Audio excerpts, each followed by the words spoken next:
Hello everyone, welcome back. In this video, we'll start with आगे का concepts of a final accounts. हमारा आधा chapter नहीं मतलब 30% of the chapter 40% of the chapter complete हो चुका है. नेक्स्ट अभी हमारा टॉपिक आता है सीक्वेंस ऑफ अकाउंटिंग प्रोसीजर्स. अब देखो आपको कन्फ्यूजन हो रहा होगा कितने सारे चीज़ें होते हैं मैडम, क्या होता है, कैसे होता है. एक बार मैं बताती हूँ. सबसे पहले हम जर्नल रिकॉर्ड करते हैं, जर्नलाइजिंग जिसको बोलते हैं. फिर हम लेजर प्रिपेयर करते हैं जिसमें हम पोस्ट करते हैं जर्नल एंट्रीज को. फिर हम उसका ट्रायल बैलेंस बनाते हैं. ट्रायल बैलेंस से फिर हम बनाते हैं trading profit and loss account जिसको हम इनकम स्टेटमेंट बोलते हैं. और इसी ट्रायल बैलेंस से हम बनाते हैं बैलेंस शीट जिसे हम फाइनेंशियल पोजीशन बोलते हैं. ठीक है. इसके सिवाय बाकी के जो भी चैप्टर्स है वो आपके अकाउंटिंग के चैप्टर्स है, जैसे कि bills of exchange, cash flows आपका फाइनल अकाउंट से रिलेटेड है. उसके बाद फिर है रेक्टिफिकेशन ऑफ एंट्रीज. फिर हम फाइनल अकाउंट्स पढ़ेंगे जैसे मैन्युफैक्चरिंग एंटिटीज़ का. ऐसे फिर बाकी अलग अलग डिफरेंट चैप्टर्स है. ऐसे बेसिकली मेरा अकाउंट्स में यही प्रोसेस फॉलो होता है. पहले जर्नल, फिर लेजर, फिर ट्रायल बैलेंस, फिर इनकम स्टेटमेंट, फिर फाइनेंशियल स्टेटमेंट. ठीक है. अब इसके बाद नेक्स्ट इसी में अपना क्वेश्चन भी ले लेते हैं. नेक्स्ट हमारा कॉन्सेप्ट है ओपनिंग एंट्री का. अब ओपनिंग एंट्री क्या होता है. आपने 31st को या ईयर एंड पे 31 मार्च या फिर ईयर एंड बोलो, वहाँ पे आपने अपना क्या कहते हैं उसे, हाँ, बैलेंस शीट आपने बनाया. अब उस बैलेंस शीट को आप नेक्स्ट पीरियड लेके कैरी फॉरवर्ड करोगे. तो उसके लिए जनरली हम क्या पास करते हैं, हम पास करते हैं एक ओपनिंग एंट्री. ठीक है. क्यों? क्योंकि देखो अब जैसे पुराना बुक्स था उस पर मेरा लेजर अकाउंट था, वो मैंने दिखाया कि मैं कैरी फॉरवर्ड कर रही हूँ. अब जब नया साल स्टार्ट होता है ना तो लोग नए साल को उसी बुक्स पे नहीं कंटिन्यू करते, वो दूसरा बुक्स स्टार्ट करते हैं. तो इस पे इनको यहाँ से सारे बैलेंसेस उठा के डालने पड़ते होंगे, राइट. वो डालने के प्रोसेस को हम क्या कहते हैं, ओपनिंग एंट्री ट्रांसफ़र करना. ठीक है. अब वो एक सेकेंड,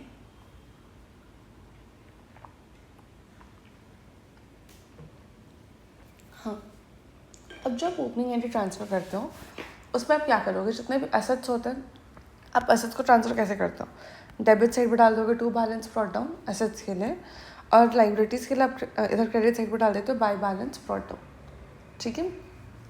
ये आपका लेजर अकाउंट था. ठीक है. ऐसे आप करते हो. तो अभी हम यहाँ पे क्या करेंगे, हम एक ओपनिंग एंट्री पास करेंगे. अच्छा नहीं, उसके लिए पहले आपको जर्नल एंट्रीज़ के थ्रू ओपनिंग एंट्री पास करनी होती है. ठीक है. तो उस पर बेसिकली क्या होता है, आप सारे एसेट्स को आप डेबिट करते हो, सारे लाइबिलिटीज़ को आप क्रेडिट करते हो, बस इतना ही. ठीक है. अब देखो एक क्वेश्चन देख पढ़ते हैं तो आपको समझ आएगा. बैलेंस शीट दिया हुआ है मुझे 31 मार्च 2022 का. महिंद्रा एंड सन्स ये लाइबिलिटीज़ में है, कैपिटल आपकी लाइबिलिटी का पार्ट है. Asset side cash in hand, cash at bank, trade receivables, closing inventory, machinery and equipments. इतने सारे आपके एसेट्स हैं. आपको क्या करना है, आपको रेलिवेंट ओपनिंग एंट्री पास करनी है. अब आप बताओ 31 मार्च अगर आपका बुक्स क्लोज हुआ है तो आपका बुक्स ओपन कब होगा, 1 अप्रैल को ऑफ कोर्स. तो अब 1 अप्रैल को आप जर्नल एंट्री क्या पास करोगे, आप सारे एसेट्स को डेबिट कर दोगे, सारे लाइबिलिटीज को क्रेडिट कर दोगे, दैट्स इट. और आपको जर्नल एंट्री मैच करना चाहिए. क्यों? क्योंकि आपको बैलेंस शीट मैच कर रहा है. अगर बैलेंस शीट मैच कर रहा है, जो कि ऑफकोर्स मैच करना चाहिए अगर आपने सही से सारी चीज़ें की हैं, तो बैलेंस शीट मैच कर रहा है, इसका मतलब है कि आपके एसेट्स और लाइबिलिटीज़ भी मैच कर रहे हैं. एसेट्स और लाइबिलिटीज़ मैच कर रहे हैं, इट मीन्स कि एसेट्स जो कि डेबिट का बैलेंस है वो, और आपका लाइबिलिटीज जो कि क्रेडिट का बैलेंस है वो मैच कर रहा है, राइट. तो इसी रीज़न से आपके डेबिट्स और क्रेडिट्स भी मैच करने चाहिए. ठीक है. तो अब हम यहाँ पे आ जाते हैं. देखो सारे हम डेबिट्स क्या डालेंगे, जैसे यहाँ पे कैश अकाउंट डेबिट 43,000 ये हो गया. फिर नेक्स्ट है मेरा बैंक 267,500 का, तो बैंक अकाउंट डेबिट 267,500. फिर ट्रेड रिसीवेबल 749,500 का.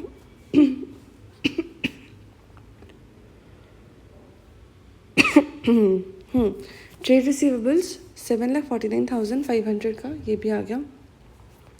फिर कहते हैं क्लोजिंग इन्वेंट्री 9 लाख रुपीज़. तो हम यहाँ पे अब क्लोजिंग टर्म यूज़ नहीं करेंगे, इन्वेंट्री से यूज़ करेंगे.